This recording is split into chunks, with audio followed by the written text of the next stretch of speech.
In studio right now is Lieutenant Steve Hauck. Good morning. Morning. Okay, so you've seen this video. We try to be fair. You showed us a video a long time ago, and it was, when you watched the video, it was clear cut. And then when you watched another angle from the video, it was completely different. Right. This one does seem to be different. Correct me if I'm wrong. What are your thoughts on it? I watched it like you did, and I probably looked at it a little bit differently than you did, having been in tough situations, not obviously like this one, but tough situations. And you do a couple things. One, you look at it just for what it is, and then you start to break it down. That's at least how I look at these videos. So there's a couple things going on. I wish the video had started about a minute earlier, about 10 seconds even before, because I would have liked to have seen what actually was occurring that would even precipitated the officer even pulling his gun out. There was obviously something there with a taser or a stun gun or whatever. The gun didn't seem to be pulled out until after he was running away. When he was running away, he then reached for his revolver, and it seemed like in the but you could see the wires coming from the guy, so that would be the taser wires? Right. You have to assume it was a taser. I don't think anybody really uses a stun gun anymore. Right. So, so I'm assuming it's that type of device. So it looks like it was fired at least once. I can't say by who.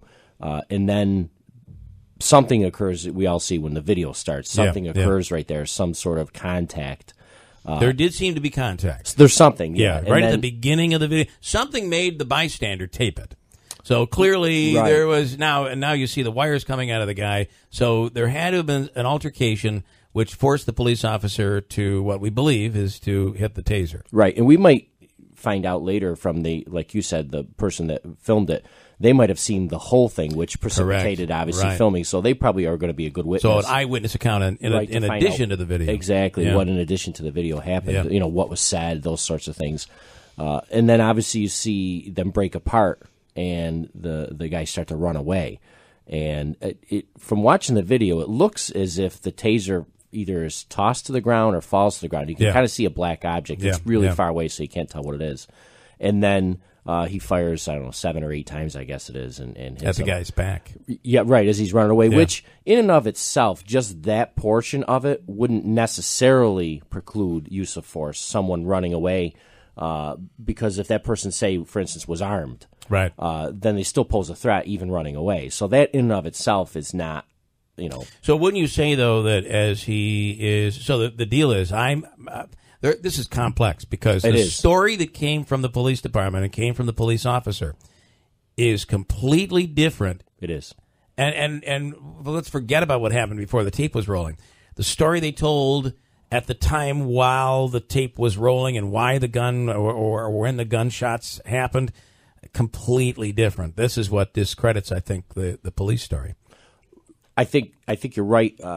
I haven't really seen what their statement was. I know Here's that what they said. All the stories allude to it. The story came out on Saturday. Of course, the accident, the shooting happened on Saturday. So the story that came from police in South Carolina was that the man tried to take the taser, had taken the officer's taser. The officer felt his life was in danger, and he was forced to shoot the man. And the man ultimately died after they performed CPR on him. 2 different people performed CPR. Now, the video doesn't show any of that at all. And it also shows a completely different account. The guy wasn't near him when he shot him. No. The guy was 15 feet away running from him. At least 15 feet. And when running from him, the minute the suspect, if you will, with the taillight out, the minute the suspect gets away, does the threat disappear? And I said, there's a little girl over there he says he's going to kill. Well, that would justify the police officer shooting and killing him at that point. But what else would the guy's 15 feet away. Well, a couple things there. Yeah. One, when we talk about the reason for the initial stop, the taillight, the only part that's relevant about that is whether the officers, he had a heightened sense of awareness to begin with.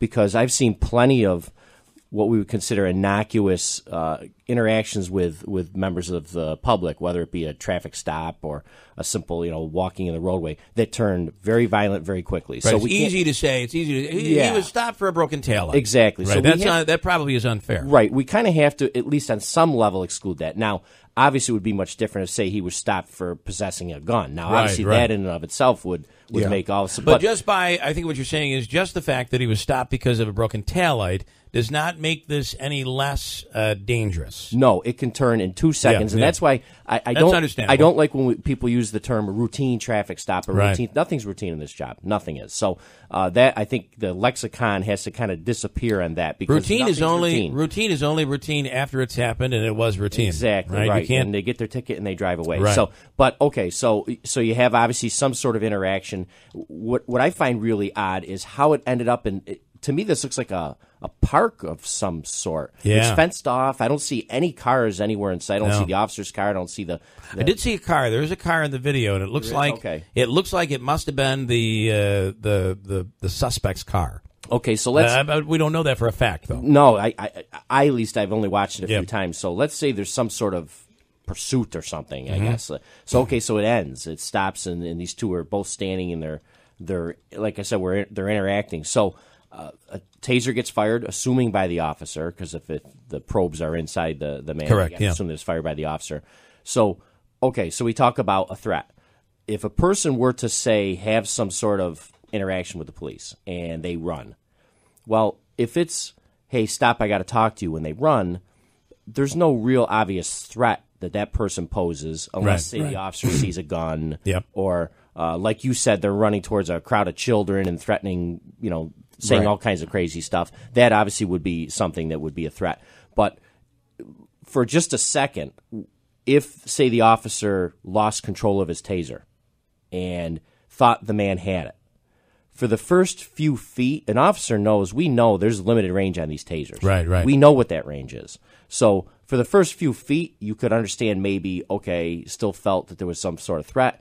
But once he starts... Yeah, he's 15 feet away. It's pretty hard to justify that sort of distance continuing to fire, even if he did have the taser, it appears from my view that the officer actually initially looks like he tosses the taser. Yeah. So it looks like maybe there's some sort of struggle, I'm guessing, and then he gets control of it and tosses it down. That's what it looks like to me. And then the shots are fired. And then he goes back and looks like he picks up the taser. Because here's the part that seems devious, is that he, after the man is down, he then begins to talk as if the man is just lying there on the ground, like he hadn't been shot. Yep. And he almost like he was speaking for any bystanders. Put your hands behind your back. Mm-hmm. Why would you have to say that to somebody who clearly seems, by the tape, he looked lifeless at that point. In that perspective, not speaking about this officer, because obviously I don't know who he is, but our training does take over in a lot of instances. When you're under high stress, and I don't care how long you've been a cop and what you do, if you shoot someone, that's stress. Traumatic. And you do, it's a form of shock, really, you go into. So training takes over. Right. So certain things you do always go back to that. And that would be a standard sort of thing. You take people into custody to make sure that whatever perceived threat is gone. It did seem that human instinct came in, and that was cover your rear end. Well, I don't know if that's true. I find odd that he would go back. He would go back and pick up the taser and then drop it by the body that was very odd. Yeah. And again... And then when you hear the story that they told after, is he took my taser, I felt my life was in danger, I shot him, I had to do it. So by picking up the taser and putting it over next to the lifeless body, it supports his story, which we now find after the video comes out that doesn't seem to. Well, I go back to now. Add up. I know the officer had a lawyer, so and I know he made some comment. Yeah. I'm not sure what, if anything, the city actually said or the police chief said. According to the newspaper report that came out that quoted the police department, they said that he had taken the taser from the police officer. He felt his life was in danger. Then he was forced to shoot and kill him. It was a justified shooting. That story lasted Saturday night, Sunday, and Monday, and then the video showed up at the New York Times. Yeah, Monaski, you have a quick question? Well, yeah, if we were talking about when you shoot someone, if in that situation, he's running away, we don't think he's got a gun, he's 15 feet away, can you shoot him in the leg? That's not what... How are you instructed to, if you're discharging your weapon, can you shoot someone in the leg if you think you want to disable them or something? Is there a difference between shooting to disable and shooting to kill? Is there anything in the training that, or is it always, if you have to fire your gun, you might as well do it shoot to kill? Yeah, it's actually neither of those things. Okay. It's, you shoot to stop the threat. Okay. So the threat could be, again, like a lot of different things, but you're looking to stop. So someone on the ground could still be a threat. This isn't the movies. So because someone is shot doesn't mean they're unable to still be violent. And John Wayne could shoot a man's gun out of his hand. I know. It's pretty amazing. We need a bunch of John Waynes, I guess. So that's the thing I think people misunderstand sometimes. And people can still be violent. And, I mean, how many times you read all the time about people that are shot that survive? We see this, so we can't assume because someone is shot once or twice or however many times that they're still not a threat. It's whatever the threat is. So if the threat is stopped, the threat is stopped. So whatever that is, we're not sharpshooters. We're not shooting apples off people's heads. So to say that you could aim from a distance with someone running away and knock the feet up from under them, not going to happen. Are you trained to shoot? I've heard the term center mass before. Well, there's a lot of different terminology, right? And I always try to shy away from terminology because it's difficult to explain to people that don't have experience in it, and they try to pick out little pieces of information you give, and they say, oh, well, you said this. Well, center mass is the largest part of your body, contains most of your organs. It debilitates you the quickest. So that's a common, but that doesn't mean that you couldn't, say, shoot someone in the pelvic area, which could also be very deadly, or say in the head, if that's, we saw, remember the L.A. Years back, we had the bank robbery in L.A., and the two people that was filmed all over TV, and the movie Heat was based off that. Those guys wore full body armor, legs, chest, arms, the whole deal. The only thing that they didn't have covered was their head. So how would you shoot someone like that with full body armor? You have no choice but to shoot him in the head. So that's a sort of thing, and it ended up one guy took his own life. But so that's a situation. So you can't just say that you would never say shoot someone in the head, or in a struggle, if the only thing you had access to would to fire a headshot, then I guess that's what you'd have to do. We can't just lump them all into one sort of type of use of force. Lieutenant Steve Hauck from UPD, Utica Police Department, and this shooting, the video is up on our news site. What could there be? I mean, could there be a scenario where a man running away 15 feet away could be shot in the back? And there are scenarios. Absolutely. I have mentioned that maybe there was a child or someone he was going to attack. That would justify a shooting. Someone still armed that was running away, whether it be a knife or whatever. I mean, the things that would continue. What we have to go by is, are they a threat to either, say, other officers or other members of society? Are they still a continued threat? And we always use that. So you could have someone with a gun that runs away, gets 20, 30 feet away from you and says, okay, wait a minute, that's it, drops the gun, puts their hands in the air. Are they still a threat? Well, I guess if they could reach the gun, they would be a threat. But if you can separate them from that, guns don't go off on their own. So I guess they're not a threat anymore. Were you able to separate them? They're not a threat. And in this case, unarmed man, not a. I mean, it's hindsight, I guess, at this point. Not someone who has a violent criminal history. He's a veteran of the Coast Guard. Did have some skirmishes with the law and was behind in his child support. So maybe on Easter weekend did not want to be put in jail, and that's where. Or talk about what you read on these electric shock collars for dogs that you don't want to use them on an aggressive animal because it actually has a reverse effect. And the other thing is when a human being is placed in the position where you're being tased and it's not working, can it have the reverse effect where force someone who would normally be calm to someone who is going to try to get away? In their mind, in that moment, they feel that they're trying to escape with their life. Can it have a reverse effect? I suppose it could, but there's a big leap between someone just trying to get away from the police and someone an officer having to use deadly physical force. I mean, we interact with the public, tens of thousands of times a year. And very rarely do we have an officer involved shooting. And we have plenty of officers that get hurt in the line of duty. We report them on all the time. So it's not uncommon to be in a struggle, sometimes a very violent struggle, with someone even, say, necessarily armed. It doesn't always escalate to deadly physical force because we understand the responsibility that comes with that. It's people. It's one moment you're alive, the next moment you're dead. So there's a lot of responsibility that comes with that, and a lot of it's training, a lot of it's experience.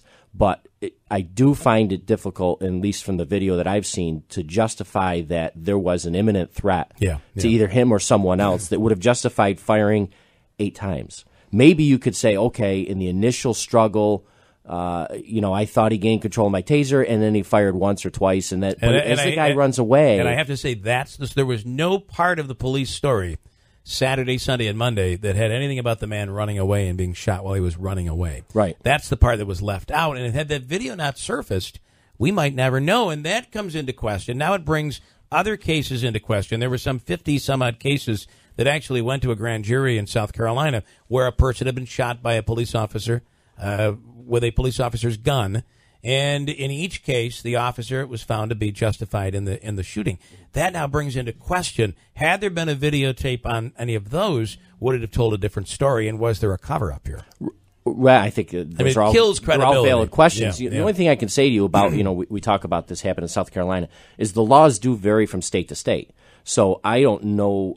I'm assuming South Carolina law is very similar to ours, and our law is that you use deadly physical force in defense of life, either yours or someone else's. Yeah. That's what the law is. Now, and in this case, they charged him. He's been charged with murder. Murder, right? Like we talked about this when the Trayvon Martin case came about. Is that, and I said to you then that if that case were to occur in New York State, Zimmerman would have been charged and most likely convicted of murder because we don't have stand your ground here. Florida does. So there's different states with different laws, and there are situations where they come into play where we call the fleeing felon, where you could, in some situations in some states, you could shoot someone that's a fleeing felon. Well, we don't have that here, so I can't say that South Carolina does or doesn't. I don't know, but so there are situations where you might be justified legally. Sure. Morally is a whole different thing, but you might be justified legally. This was a tough one to watch. I understand asking the question about all the other officer-involved shootings because of the circumstances here, but I almost wonder, it is a fair question, but at the same time, any officer involved in a shooting now has this cloud over them where you ask, were you part of a cover-up? And part of me thinks that isn't fair. Doesn't it support the body cam? I know that opens up a can of worms and isn't always foolproof. But it does, not just to protect the public, but to protect the police officer, to be able to say, here's why I did this, and here is some bit of proof. If there would have been a dash cam that showed something, if there would have been a body cam, that certainly would have helped in any of those cases. I would think so. Here's my only concern about body cameras. I think that it's troubling, having done this job for a long time, that when we, these sorts of situations are the things that bring them on, obviously, but where we make it almost mandatory that there's some sort of video before we believe the police officer's side of the story. Well, what if there's lack of video? Does that automatically mean we don't trust the officer? Or what if the officer gets out in a heated incident, forgets to turn the thing on, and now he ends up chasing someone and he gets in an incident? And I got to tell you, this is my point, though, with this story, because it seems right now, if we just pass judgment unfairly and without complete details, it seems that there was a cover-up by, at the very least, the police officer. Mm-hmm. So it's that cover-up, or alleged cover-up, that brings everything into question. And what that does is, one thing we all can agree on is, terrible time for something like this to happen in this country where we are right now. Oh, I agree. Terrible. I agree, and I think it, I've said this before to you, I don't know if it was on the radio or not, but not everybody's suited to do this job, and it's a difficult job, and it's stressful, and there's certain preconceived notions you bring on the job, just like no matter anybody else out there in society. So not everybody's suited for this profession, and it's tough. It's a tough job, and you got to really like what you do, and you got to care about people. And I don't know this officer. I don't know his history. I don't know what the story is there, but it seems that, at least from watching that video, that there's a lot to be concerned about. Lieutenant Steve Hauck, I appreciate your time this morning. Different perspective on all of this, and we certainly appreciate it.